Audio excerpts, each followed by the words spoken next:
हम अदालतों की बात कर रहे हैं तो पटना हाई कोर्ट के चीफ जस्टिस रह चुके हैं justice IA Ansari, justice Iqbal Ansari, वो मेरे साथ जुड़ गए हैं। जस्टिस अंसारी, कुछ बातें मैं दर्शकों की सुविधा के लिए क्लैरिफिकेशन चाहूंगा। जो विभांशु सुधीर का तबादला किया गया, ये तो इलाहाबाद हाई कोर्ट ने किया है और उन्हीं का अख्तियार, उन्हीं का अधिकार भी होता है। पर एक जज 13 साल का कार्यकाल, 16 बार तबादला, और अभी 9 तारीख को एक ऐसा फैसला जिसमें पुलिस पर FIR का आदेश, जिसे मानने से इनकार कर देता है जिला पुलिस महकमा और कहता है हम हाई कोर्ट जाएंगे इस फैसले के खिलाफ, यानी कि इलाहाबाद हाई कोर्ट जाएंगे।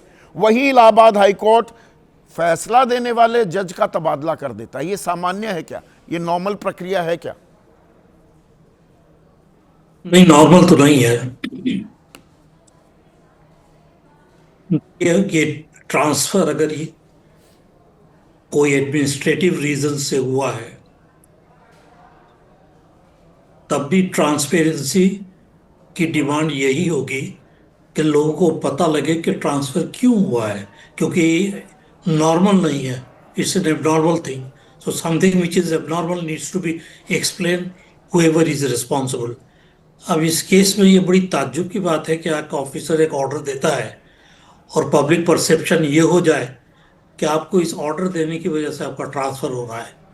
अगर नहीं है तो ये हाई कोर्ट की जिम्मेदारी है कि पब्लिक को बता दे कि नहीं, हम इस वजह से ट्रांसफ़र हुआ है, और जो एलिगेशन लग रहे हैं नहीं, Allahabad high court, justice Ansari, स्वतः संज्ञान इस बात का भी ले सकता था। जिला प्रशासन, क्या ये भी साधारण एक घटना आप मानते हैं कि जिला प्रशासन ने कहा हम CJM का फैसला, उसकी तामील नहीं करेंगे, हम FIR दर्ज नहीं करेंगे, हम तो इलाहाबाद हाई कोर्ट में जाकर इस फैसले के खिलाफ अपील करेंगे? स्वतः संज्ञान ले सकता था ना कि पहले अदालती फैसले को अमल कीजिए और तब हमारे पास आइए, हम देखेंगे is it good in law और बैड इन लॉ। बहुत सही बात बोल रहे हैं। ये जरा ताज्जुब वाला हो गया ये ट्रांसफर ऐसे बहुत। और अगर एक घटना होती तो बात दूसरी थी, अभी तो एक सिलसिला सा बन गया। कई एक ट्रांसफर जुडिशरी में ऐसे हो रहे हैं डिस्ट्रिक्ट लेवल पर और इवन हाई कोर्ट लेवल पर, कि लगता है कि अगर आप एक पार्टी या एक सरकार के विरुद्ध में आप कोई फैसला दे तो अदालत तो सरकारी दबाव से, सरकारों के दबाव से दूर रहती थी। ये सरकार का दबाव है, अदालत का अपना फैसला है। और 13 साल में 16 बार एक ही जज पर इतनी नजरें इनायत क्यों हो रही है? आप तो इलाहाबाद हाई कोर्ट ही दे सकता है। मैं तो यही बोलूंगा कि ये नॉर्मल नहीं है। नहीं, पर ये सिलसिला, ये शब्द मैंने पहले भी इस्तेमाल किए जस्टिस अंसारी, यही नहीं थमता। जिन शख्स को अब CJM बनाया गया है संभल में, आदित्य सिंह, ये वही हैं जिन्होंने जामा मस्जिद के सर्वेक्षण का आदेश दिया। 19 नवंबर 2024 सुनवाई का पहला दिन, दोपहर 3 बजे के करीब सुनवाई शुरू हुई। 1.5 घंटे में फैसला भी सुना दिया कि करिए, और शाम 6:30 बजे वो सर्वेक्षण भी, खुदाई का काम भी शुरू हो गया DM और SP की निगरानी में। फिर 4 दिन बाद फिर करना पड़ा और वहां हिंसा भड़की, 5 लोगों की मौत हो गई, 400 से ज्यादा लोग, उनसे पूछताछ की गई।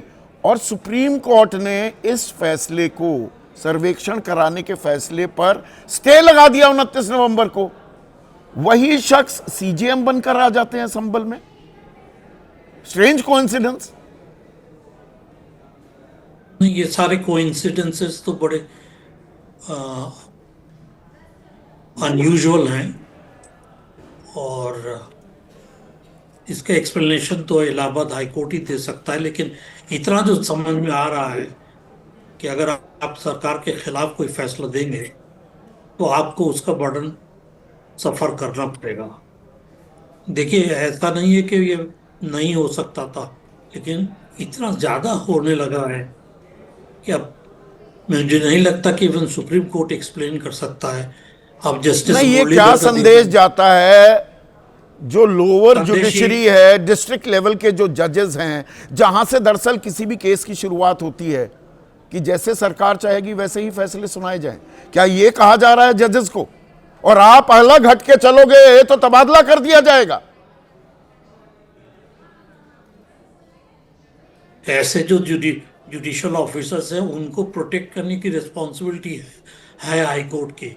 यहाँ तो उल्टा हो रहा है ना, बजाय इसके कि उनको प्रोटेक्ट किया जाए, उनके अगेंस्ट में ऑर्डर्स हो रहे हैं और ट्रांसफर हो जा रहा है। अखिलेश यादव कह मतलब रहे हैं कि हाई कोर्ट सुप्रीम कोर्ट स्वतः संज्ञान लेंगे। इस तरह से सच्चाई ट्रांसफर नहीं की जा सकती, पर ये तो हो रही है ट्रांसफर। हाई कोर्ट का ही ये आदेश है, ये फैसला तो मतलब ये ट्रांसफर ऑर्डर्स कहां से आए हैं? इलाहाबाद हाई कोर्ट से। तो क्या सुप्रीम कोर्ट पर ही अब सारा दारोमदार है? सुप्रीम कोर्ट को संज्ञान लेना चाहिए जस्टिस अंसारी इस पूरे मामले का। ये पावर तो हाई कोर्ट का है, सुप्रीम कोर्ट के अंडर में नहीं आता है। लेकिन जहां तक जुडिशियल ऑर्डर है, क्योंकि वो भी जुडिशियल ऑर्डर है ना, जिससे वो उनको केस रजिस्टर करने के लिए पुलिस को बोला गया है, वो ऑर्डर तो इन्फोर्स होना चाहिए। नहीं हो तो वो इमीडिएट स्टे होना चाहिए। जिस हाल से चल रहा है, कल को हो सकता है हाई कोर्ट उसको स्टे भी कर दे। क्या कर रहे हैं,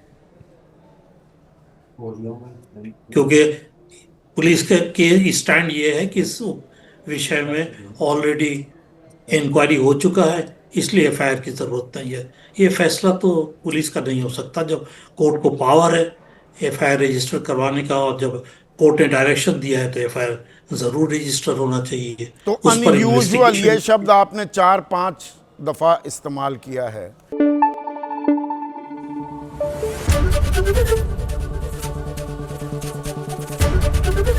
एबीपी न्यूज आपको रखे आगे।